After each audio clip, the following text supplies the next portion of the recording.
আজকে জানব দ্রৌপদীর কাহিনী। কিভাবে তার জন্ম হয়েছিল, কেন তার 5জন স্বামী ছিলেন, কিভাবে তিনি তাদের সাথে গারস্থ জীবন যাপন করতেন, কেনই বা 5জন স্বামীর সহধর্মিণী হওয়া সত্ত্বেও তাকে পঞ্চসতীর একজন হিসেবে বিবেচনা করা হয়। চলুন জেনে নিই দ্রৌপদীর কাহিনী। মহাভারতে দ্রৌপদীকে স্বর্গলক্ষ্মীর অবতার অর্থাৎ ইন্দ্রের স্ত্রী শচীদেবীর অবতার বলে মনে করা হয়। আবার দক্ষিণ ভারতে তাকে দেবী কালিকার অবতার বলে মনে করা হয়।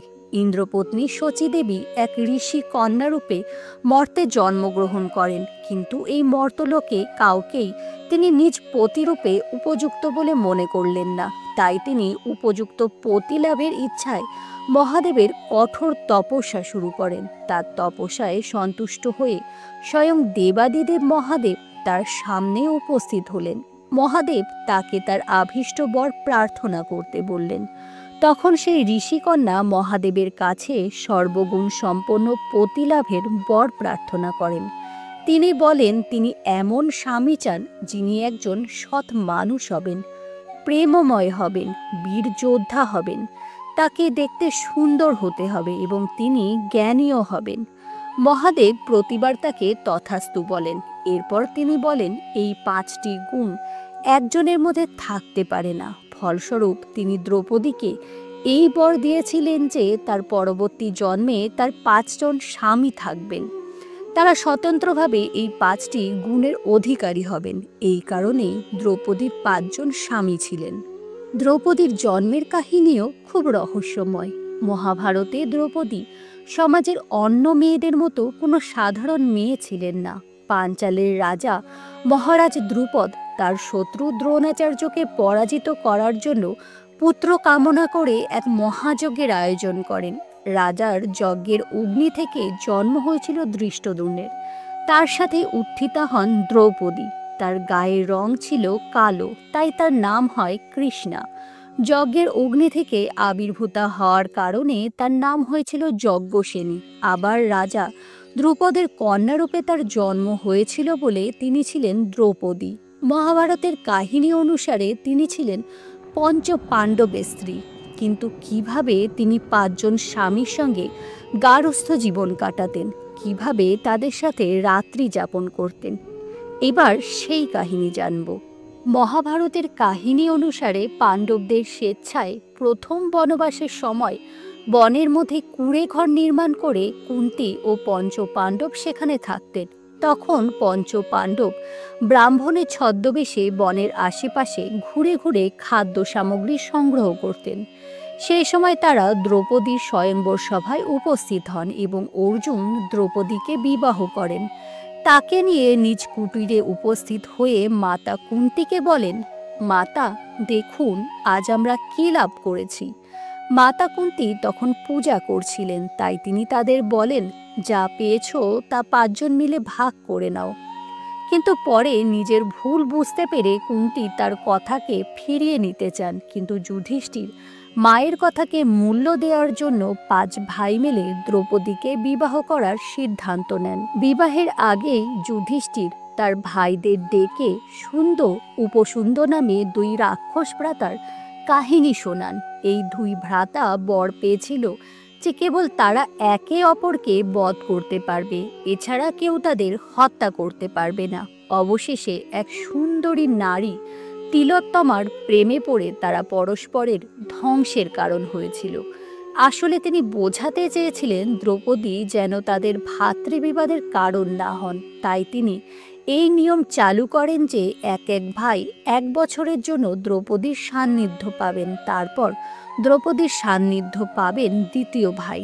এই সময় অন্য কোনো পাণ্ডব দ্রৌপদীর কক্ষে প্রবেশ করতে পারবে না। এই নিয়ম ভঙ্গ করলে তাকে 12 বছরের জন্য নির্বাসিত হতে হবে। একবার যুধিষ্ঠিরের সাথে দ্রৌপদীর গৃহজীবন চলার সময় অর্জুন তার ধনুক আনতে তাদের কক্ষে প্রবেশ করতে বাধ্য হন। ফলে তাকে 12 বছরের জন্য নির্বাসনে যেতে হয়েছিল। পাণ্ডবদের মধ্যে যুধিষ্ঠির জ্যেষ্ঠ হওয়ায় তিনি দ্রৌপদীর সান্নিধ্য সবার আগে উপভোগ করতেন। তারপর পর্যায়ক্রমে অন্য ভ্রাতারা দ্রৌপদীর সান্নিধ্য লাভ করতেন।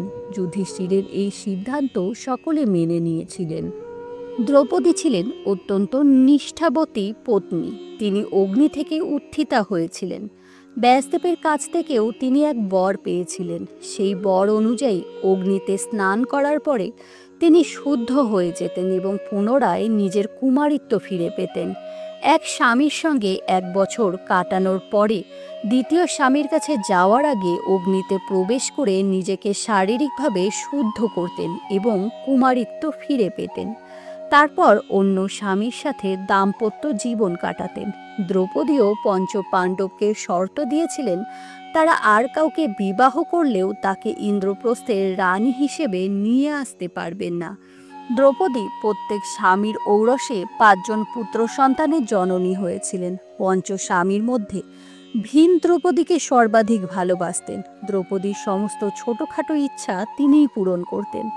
এমনকি দ্রৌপদীর বস্ত্রহরণের পর তিনি প্রতিজ্ঞা করেছিলেন যে দুঃশাসনের বুকের রক্ত দিয়ে তিনি দ্রৌপদীর চুল ধুয়ে দিয়ে তার অপমানের প্রতিশোধ নেবেন। দ্রৌপদীকে তার অন্যান্য স্বামীরাও যথেষ্ট ভালোবাসতেন, তবে তিনি সবচেয়ে বেশি ভালোবাসতেন অর্জুনকে।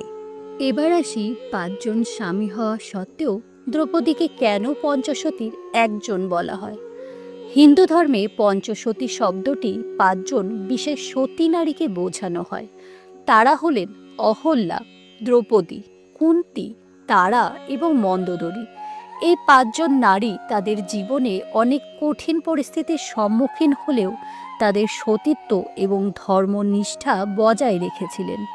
দ্রৌপদীও তাদের মধ্যে অন্যতম। দ্রৌপদী ধর্ম ও নীতির প্রতি ছিলেন অবিচল। তার পঞ্চপাণ্ডবের সাথে বিবাহ হওয়া সত্ত্বেও সর্বদা তাদের সকলের প্রতি তিনি ছিলেন বিশ্বস্ত। তিনি তার স্বামীর মধ্যে কখনো ভেদাভেদ করতেন না, তাদের সমানভাবে ভালোবাসা দিতেন এবং তাদের প্রতি ছিলেন নিবেদিত। তার প্রতিব্রতা ধর্ম ছিল অত্যন্ত দৃঢ়। এমনকি মহাভারতের কঠিন পরিস্থিতিতেও তিনি ধর্ম ও ন্যায় থেকে কখনো বিচ্যুত হননি। দ্রৌপদী ছিলেন একজন আদর্শ নারী। এইসব কারণেই তাকে পঞ্চসতীর একজন বলা হয়। এই ছিল দ্রৌপদীকে নিয়ে আজকের কাহিনী। কাহিনীটি কেমন লাগলো তা অবশ্যই জানাবেন। সকলে ভালো থাকবেন। নমস্কার।